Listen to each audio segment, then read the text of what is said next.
It's Trudy. Today I want to talk to you about fear. I know a lot about fear.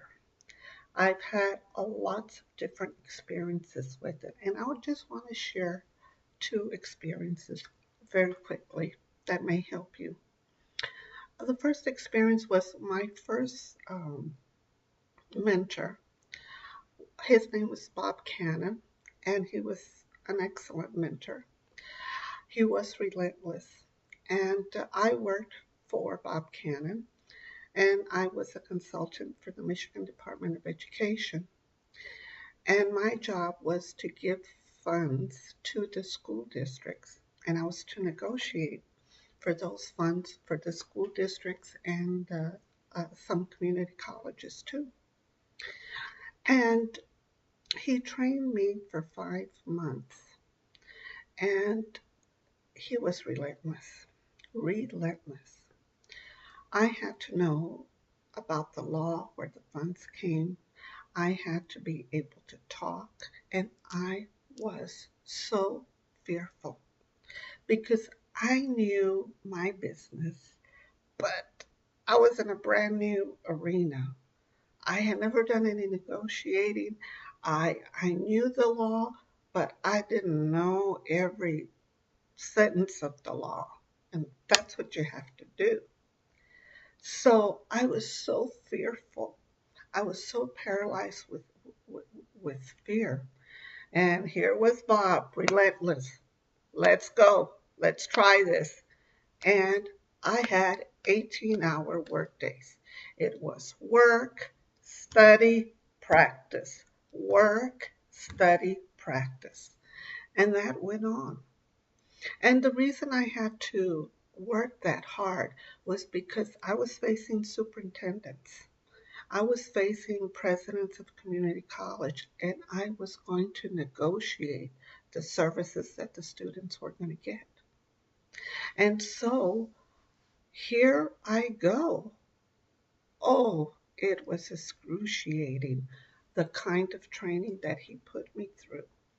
But I'm going to tell you something, that was the best training in my life because when I went into that job, I had fears that I had since I was a kid. I didn't want to talk in public. I was always worrying about what are they thinking about me.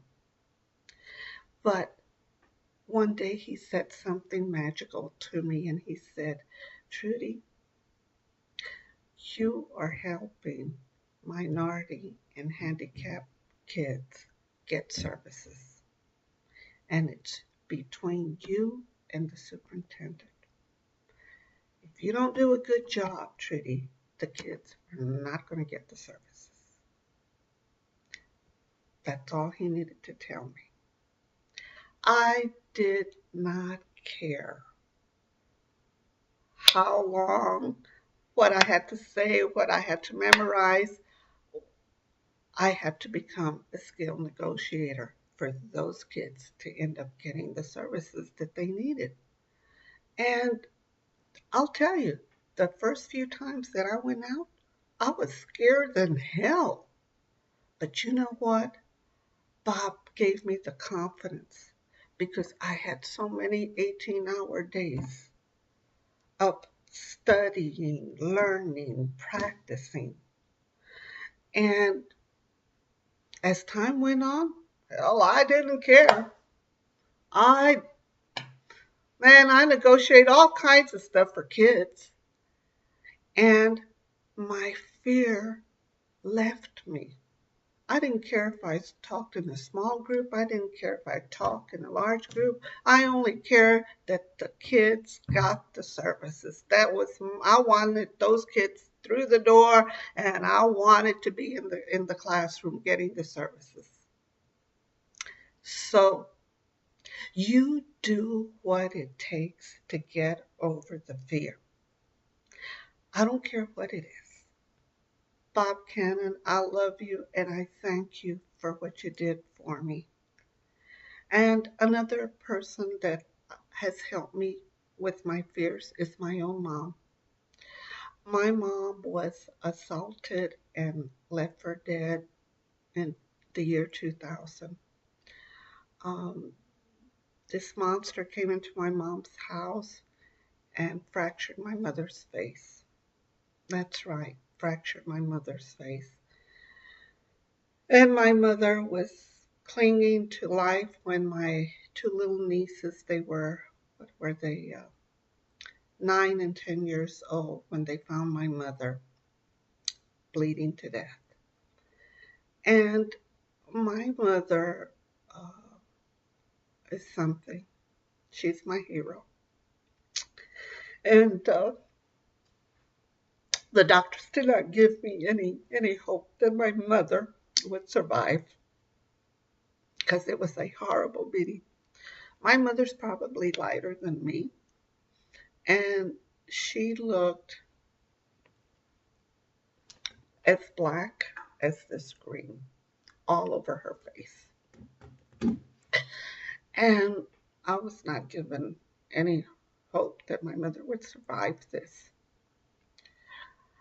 But my mother taught me about fighting, and she taught me about, I don't care what any doctor says, if you're going to fight for your survival, you're going to do it, and you're going to overcome those fears.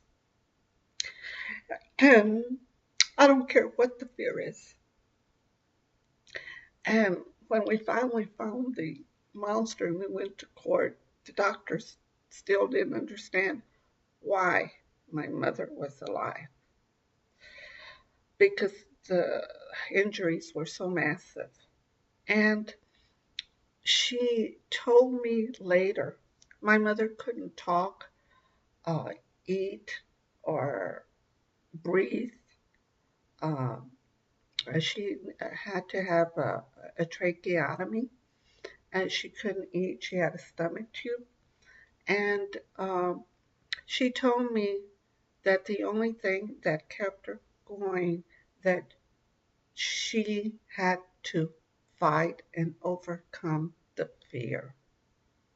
That's what she told me. And it took my mom um, a little over a year to learn how to do everything all over again. She had to learn how to talk. She had to learn how to walk. She had to learn how to feed herself. She had to learn how to write her name. And she showed me through her perseverance of overcoming these fears that no matter what, if you really want something bad enough, you do what it takes to overcome your fears. So, whatever that fear may be, trash it. Find yourself some support that will help you overcome your fear, because you can do it. You can overcome anything that you decide. Just go for it, but don't stay in the pity party. Overcome your fears. You can do it. So, I'll see you on the other side. If you like this video, please leave a comment. Bye-bye.